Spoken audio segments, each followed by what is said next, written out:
Hey, welcome everybody to our program today, and I have on your favorite guest, Pastor Brandon Holthaus is here with us today. Brandon, thank you for taking time out of your exceptionally busy schedule to join us. You betcha. Anytime, Tom. Man, you got that cool picture of the old city behind you, and Yeah. I look at that, I'm thinking, I miss Jerusalem, and Jerusalem is the epicenter of all things related to Bible prophecy, the Messiah coming back. We have a lot to talk about today. I'll even throw this in there if you want to. If you want, we can even get into the NAR problems if you're interested. We can delve into that. I think it's important for people to understand. Okay, I tell you what, we might start there first, but I do want to ask you, you did a recent video titled Israel is Facing Goliath. Communicated that in your video, David's victory over Goliath is often attributed to his faith in God rather than his physical strength. It's understanding that dynamic for personal life, but also for Israel now as we look at that. Also, we have to get into the recent attacks just over the weekend with Hezbollah, what happened with the Israeli Druze. Absolutely awful. I want to get your opinion on that. In fact, maybe we should go there first because we really need to hear that. But one quick thing, Pastor Brandon has a prophecy conference that's coming up the first weekend in September 6 and 7. It's going to be in, I know it's in up by the San Fernando Valley in California. It's in Woodland Hills, in Woodland Hills. Anything you want to tell everybody about that? It's going to be a great conference. It's going to be live streamed too. It's going to be live streamed, and hopefully people can attend in person. But it's not your typical prophecy conference. We're going to assume people already know the basis of prophecy. We're going to take it from there and marry it with great speakers like yourselves and a lot of people that can connect dots on a geopolitical level, even on a political level, and show the trend lines of prophecy. Look, we're seeing things that we have never seen before. And look, Leviathan revealed itself even in the last 3 weeks of what's going on geopolitically with the Biden administration, and now with Kamala being ran as the president or the nominee. And then we saw Trump, almost get assassinated. Guys, I don't think it could be more relevant to understand geopolitically what's happening in the West and what's behind it. And I brought in guys like you and other speakers to talk to that and drill down on, like, okay, what's happening with this shadow government? What's going on here on all fronts? So I think people will be very interested, especially this year. Yeah, no kidding. It's going to be an outstanding conference. And speaking of the shadow government, indeed, shadow government / deep state, all these different things going on. Pardon me?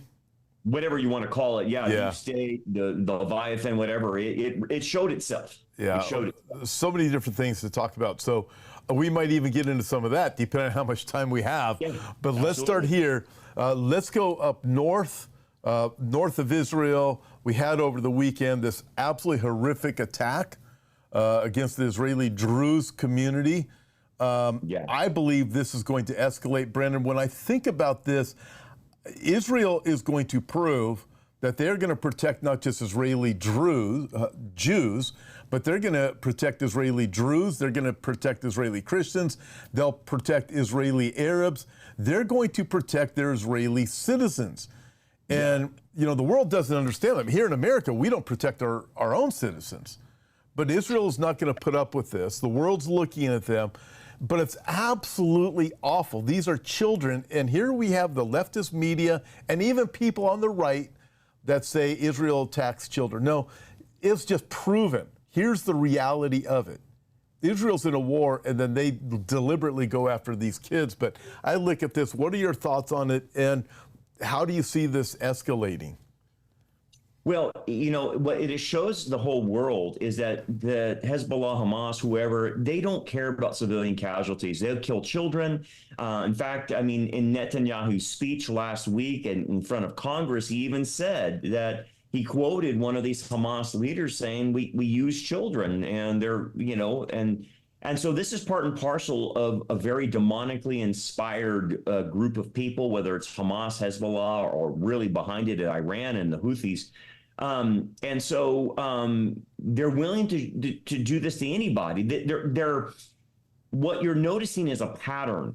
It's a pattern that goes all the way back to Ishmael.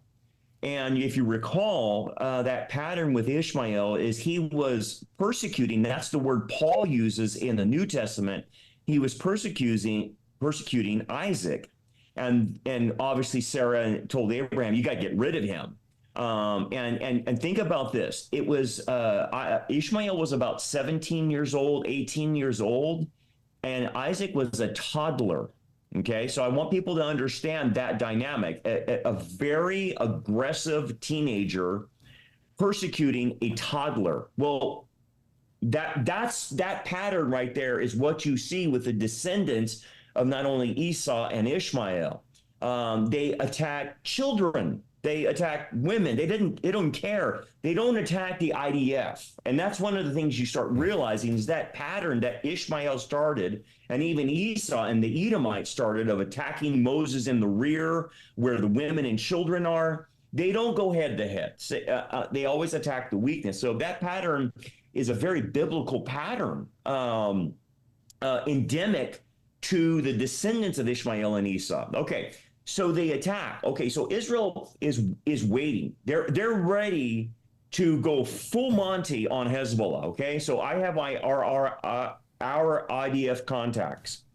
The last time I was in Israel, it was last month, and talking to our IDF contacts that are on the ground, they're moving all north. Okay, they're going to finish off Hezbollah, but our units that we support are moving up north and preparing for an all-out war with Hezbollah, because you have 80,000 people displaced from their homes from the north, and it's not sustainable to continue to do this. So what strategically has to happen is Israel has to extend its northern border to the river, and I can't remember the name of the river, but it's a natural boundary between Lebanon and Israel, and so it needs a buffer zone. And to think that the army of Lebanon is going to keep things in check is ridiculous, because here's what's happening. The Lebanese army is being controlled by Hezbollah. And if they try to buck the system against Hezbollah just murders them and kills them. So honestly, there is really no government happening in Lebanon. It is basically a staging front for Iran's proxy Hezbollah. Okay. So Israel's going to have to push up north and extend its northern border to give a buffer zone to its own people. So that means they're going to have to wipe Hezbollah out. They have to take them completely out and push them back as far as they can push them back. So the key is, when will this happen? How long is Israel going to put up with these rockets being fired, even on a Druze village, and killing children? How long is this going to do? I have a hunch that they're waiting to see what's going to happen with our presidential election. I could be wrong. They could attack tomorrow and destroy Hezbollah. But as you know, the pressure from the Biden administration, and again, Biden's out of his mind. We're talking about the people controlling him, whether it's Blinken or whatever, whoever's the deep states controlling that, does not want a war happening during the Biden administration or Kamala, whoever they're running, in the next few months. They do not want a war in an election cycle. So come November 1st, they do not want a war going on in the Middle East. That's what we know for sure. So they've been telling Israel now to stand down, just do strategic responses, but don't go to a full-out war. So Netanyahu's in a difficult place. He's in a difficult place. He knows what needs to happen. The IDF knows what needs to happen. They're going to have to wipe them out, but they might have to wait to see if Trump gets in there. And if Trump gets in there, then it's Katie bar the door. It's like we'll unleash all Hades on Hezbollah and wipe them out. So this election has huge ramifications as far as what Israel will do in the Middle East. And then ultimately, Tom, that they have to deal with Iran. Now, the last time I was on the ground there in June, our IDF units saying they're already strategically practicing for Iran. So they already told me that they've been told they're going to go north and deal with Hezbollah, and then they're going to deal with Iran.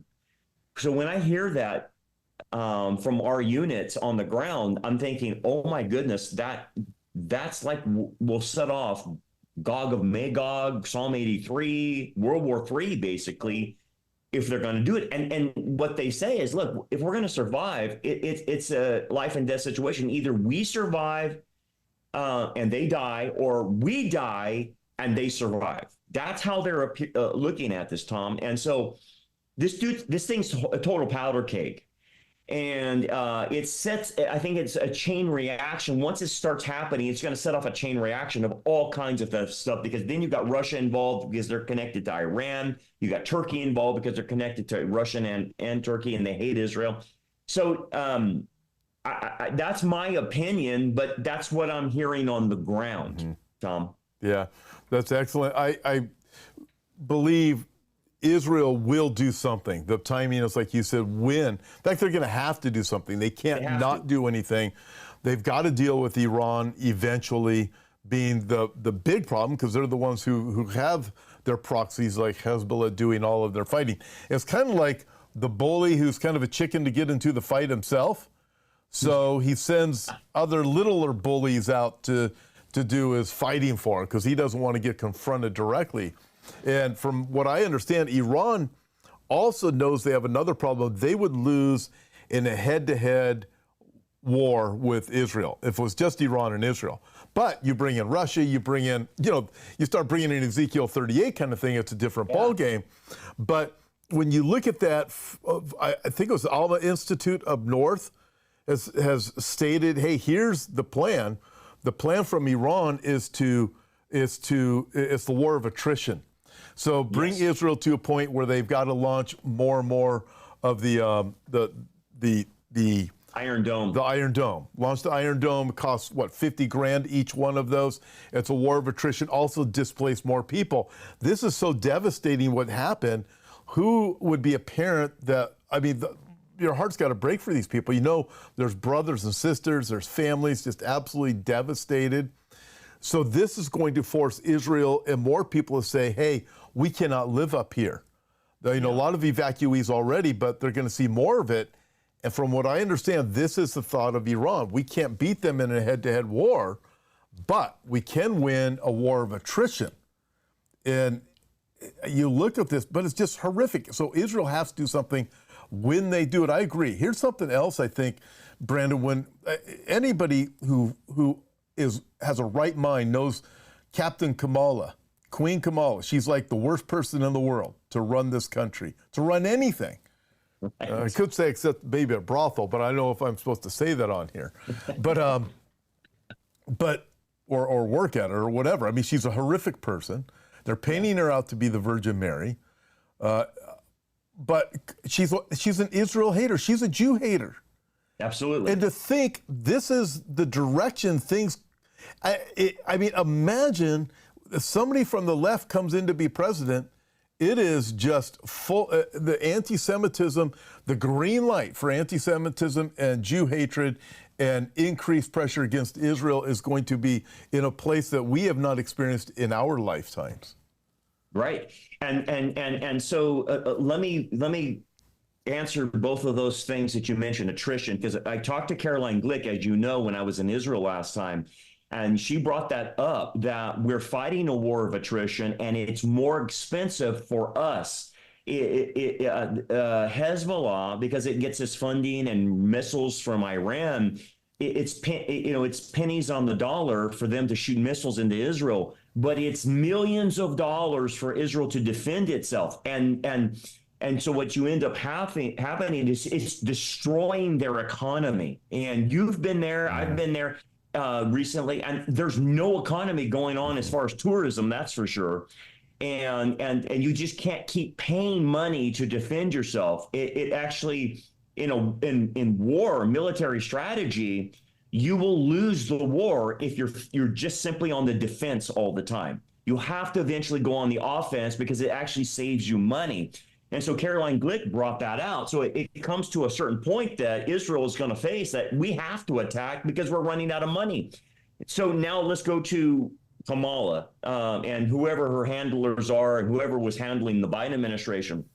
They hate Israel. They hate Israel. They say they love them, but they don't. Their actions speak louder than words. And Iran, they gave Iran billions and billions of dollars, the Biden administration. So anyway, what Israel sees now is if Kamala gets in there and we have this continuance of the Biden administration or Leviathan or whatever you want to call it, Israel will be forced to act alone. Because on Biden's watch, he slow walked them destroying Hamas. He would not provide the necessary weapons that they needed, especially the 2,000-pound bunker busters that they needed to get these guys out of these tunnels, including with Hezbollah. He wouldn't give them. And that's why Netanyahu last week in his speech says, give us the weapons and we'll finish the job. And the faster you give us the weapons, the faster we can get this done. And he stated that to Congress.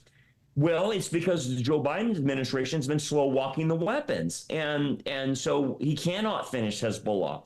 Well, the Biden administration doesn't really want to finish off Hezbollah. Their mentality, and it goes back to this, their mentality, and this is going to sound bizarre, is that they believe they can pacify Iran with letting them sell $90 billion of oil to China, unfreezing billions of dollars to them, and letting them have some Middle Eastern hegemony.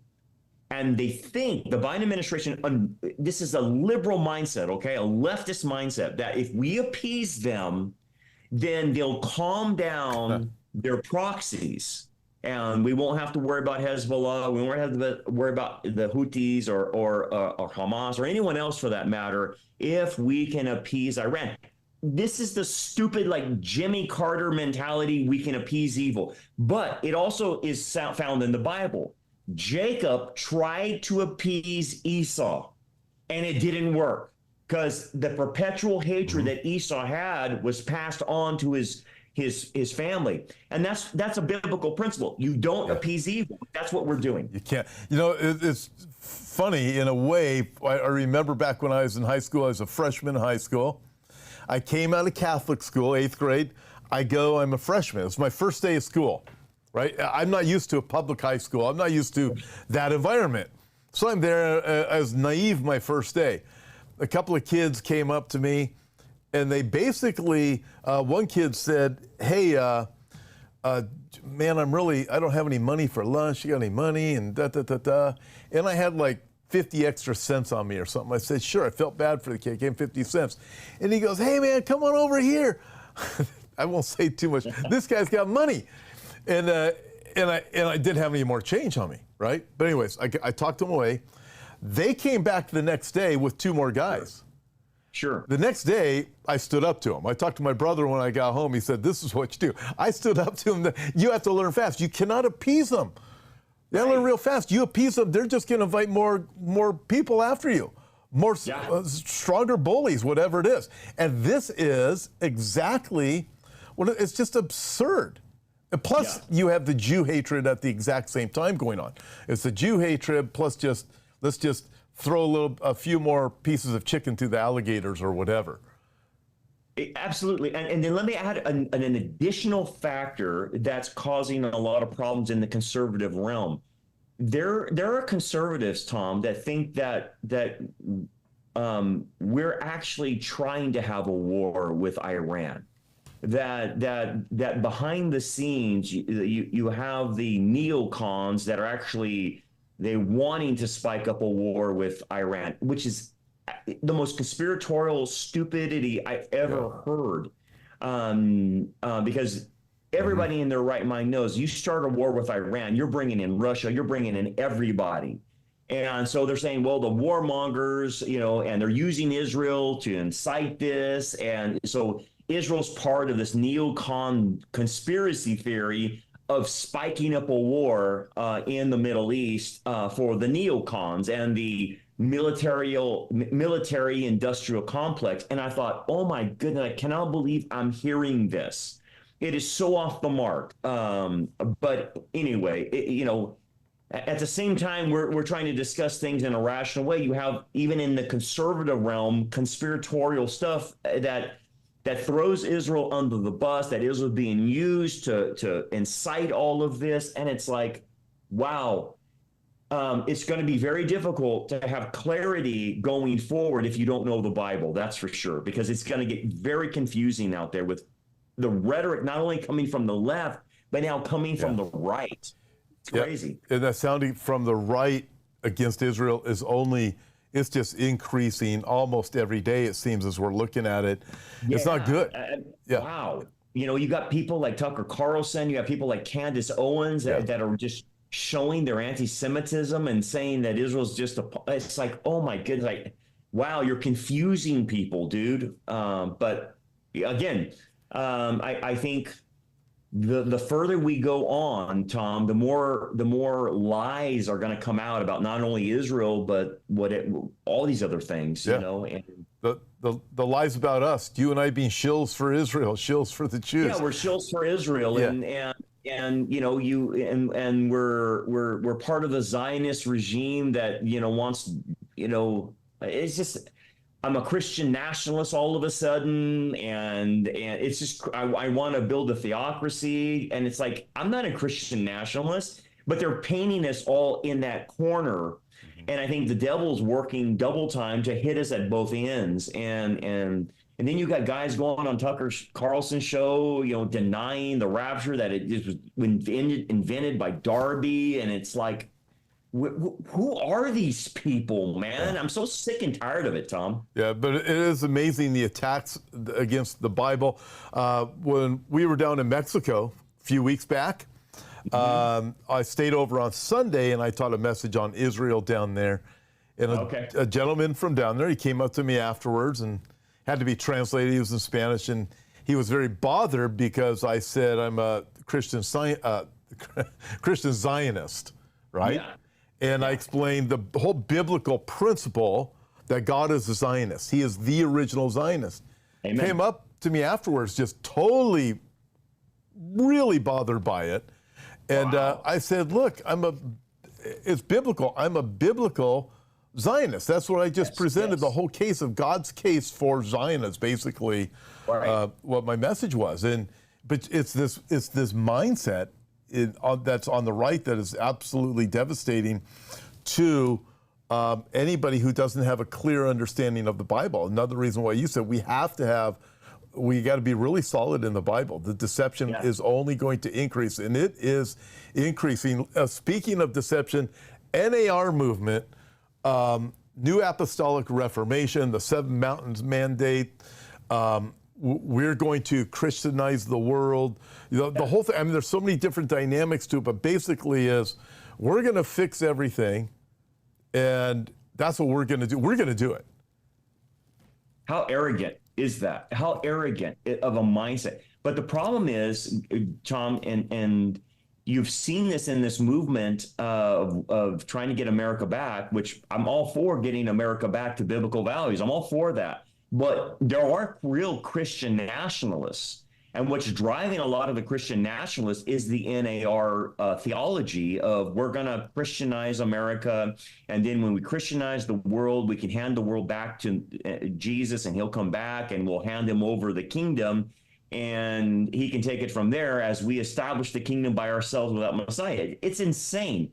And so then, like I was telling you off air, a lot of the Messianic believers in Israel hold to this view, and it's like, wow, how did that spread to Israel, and how did that spread so fast in America?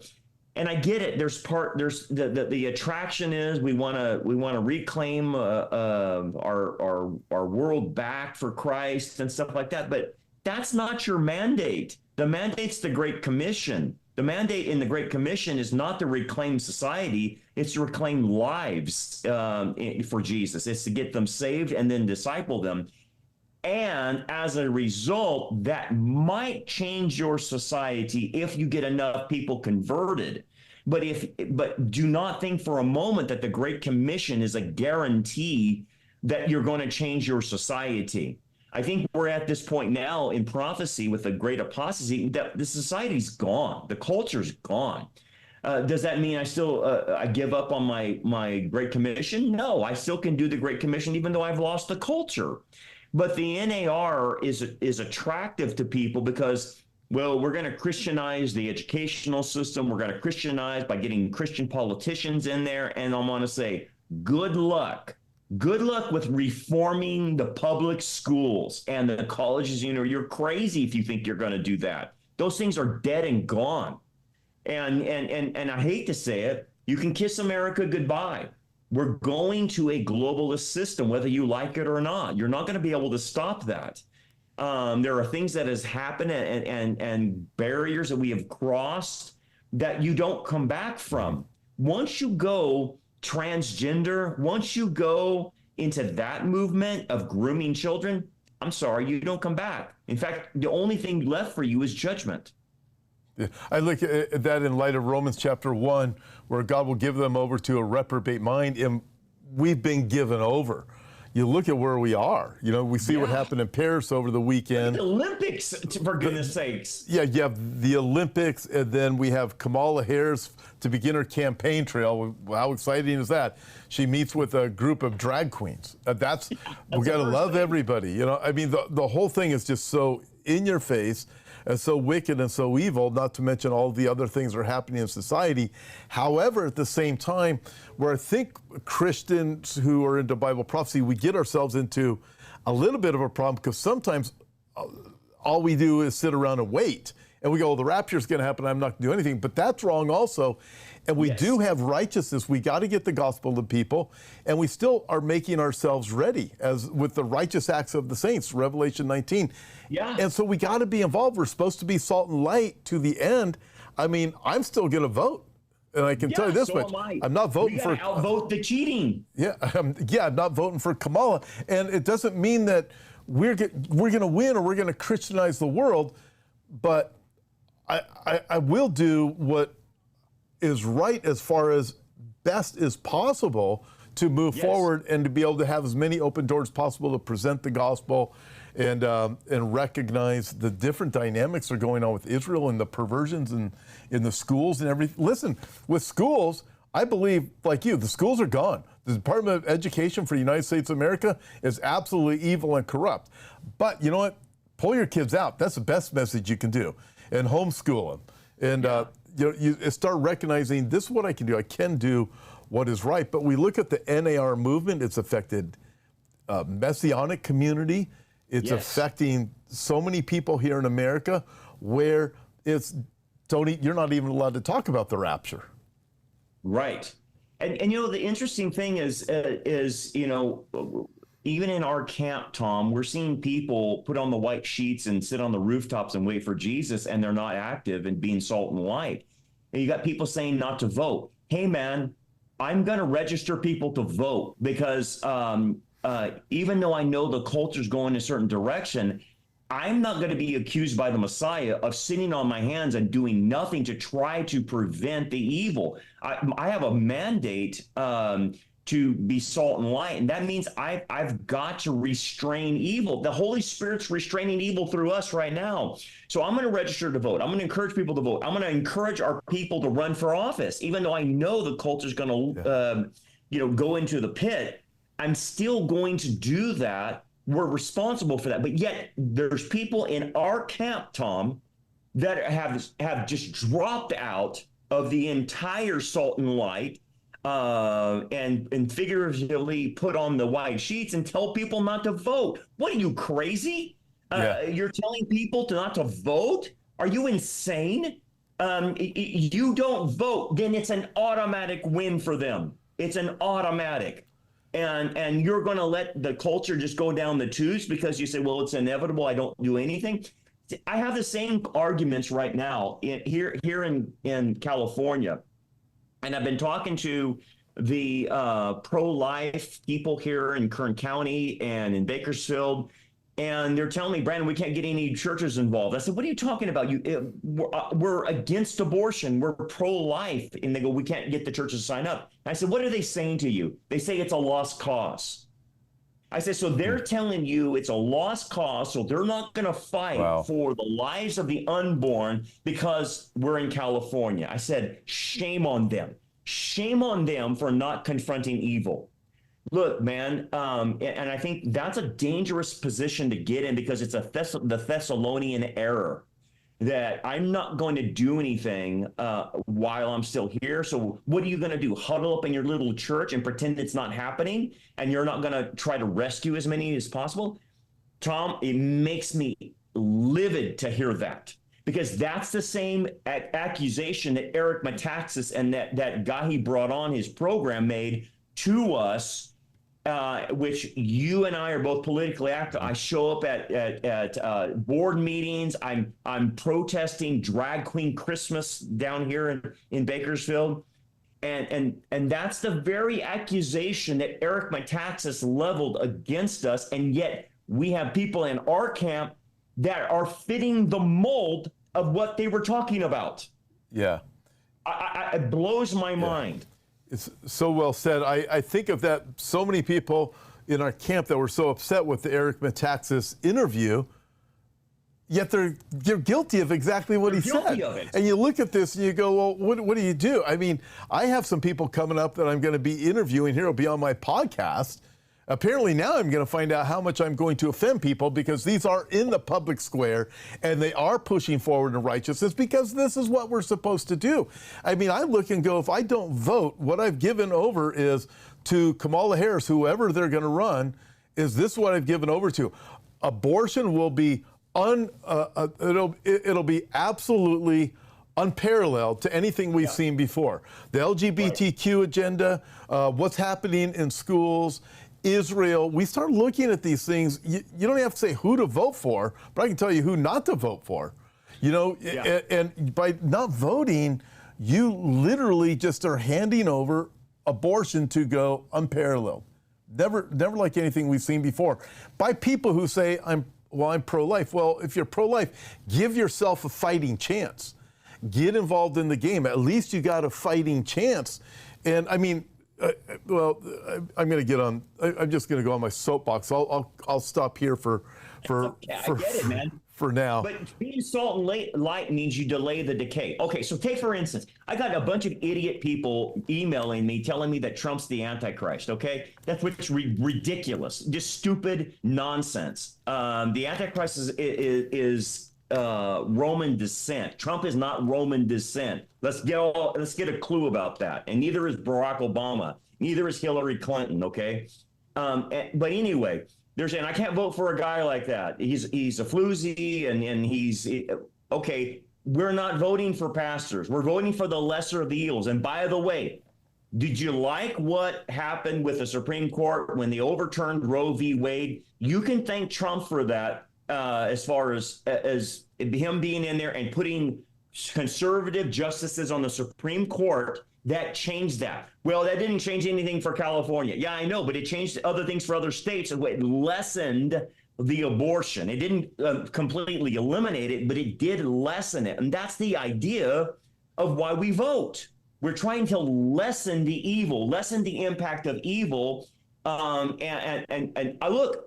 Does anyone out there want to live in a radically left environment?